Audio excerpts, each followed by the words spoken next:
Ok, alors regardez ça. Même chose que ce que vous avez là, mais en plus propre. Je survole le bouton. À un certain moment, je me dis que je vais cliquer dessus. Voilà, le texte apparaît là. Quand je clique sur le texte ou n'importe où sur la page, le texte disparaît. Ah, au niveau design, c'est pas plus mal, hein. Bon, je vous montre comment arriver à ça. Je vais aller en arrière jusqu'à ce que je retrouve les choses telles que vous les aviez. Et on fait ça ensemble. Voilà. Ok, on fait ça.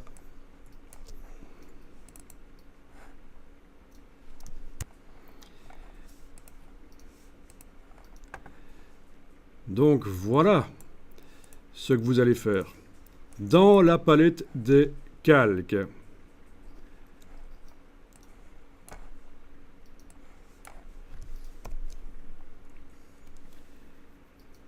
oui, vous pouvez verrouiller le calque du bouton, éventuellement, pour être certain de ne pas faire quelque chose sur lui.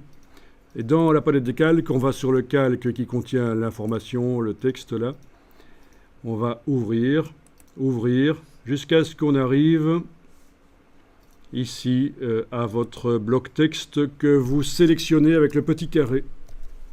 Dans l'état normal, donc on a le bloc texte qu'on sélectionne avec le petit carré. Et vous allez le redimensionner avec la flèche noire. Vous allez le faire plus petit, un peu comme il était au début tout à l'heure. Voilà, ce genre de choses.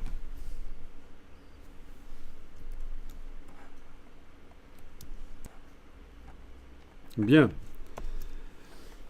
Alors évidemment, les marges de 60 mm que j'avais mises de chaque côté, les marges intérieures du bloc, c'est foireux. Ici, il faut que j'aille modifier ça. Donc, commande B ou menu objet, option de bloc de texte.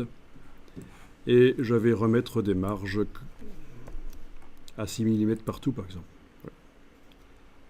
Voilà, marge à 6 mm partout. Ok.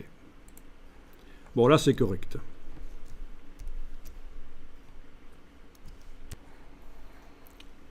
Donc, on est bien d'accord. Le bouton, là, quand on clique sur lui, il se fait disparaître lui-même.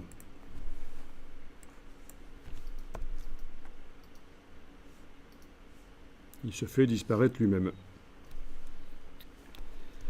Ce que je vais faire ici, c'est agrandir le bouton sur toute la page, mais avec de la zone transparente. Alors on y va, vous allez voir comment ça fonctionne. Vous allez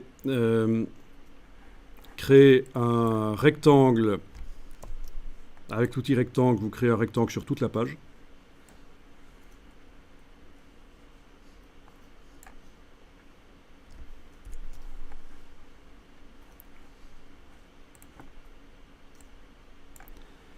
Ce rectangle, vous lui donnez aucune couleur de fond et aucune couleur de contour.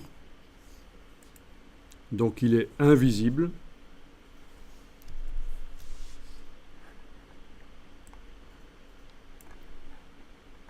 Vous voyez le rectangle, il est bien arrivé dans le calque qui contient le texte, il est là. Il est en dehors du bouton là pour l'instant. Ben, on va le glisser dedans.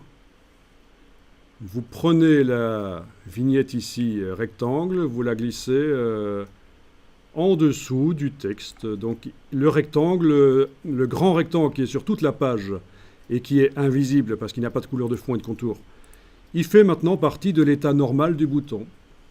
Le bouton est composé de deux blocs. Un bloc texte qui est là et un grand rectangle par-dessous qui est... voilà. Et voilà l'astuce. Pour faire en sorte que quand on clique n'importe où sur la page, ça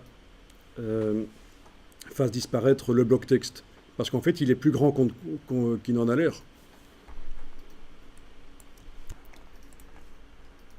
Voilà, à partir de là, normalement, si vous faites le test dans l'interactivité, ça devrait fonctionner. Donc, clic, bouger, rien ne se passe, cliquez n'importe où, le texte s'en va, voilà. Ça c'est bien.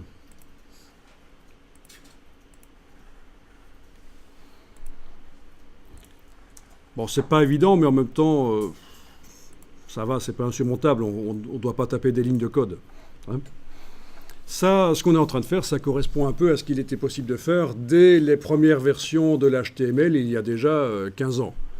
On pouvait déjà, si on connaissait ces systèmes d'objets masqués au départ, de boutons qui font apparaître des objets, on pouvait déjà faire énormément de choses intéressantes dès les débuts du HTML.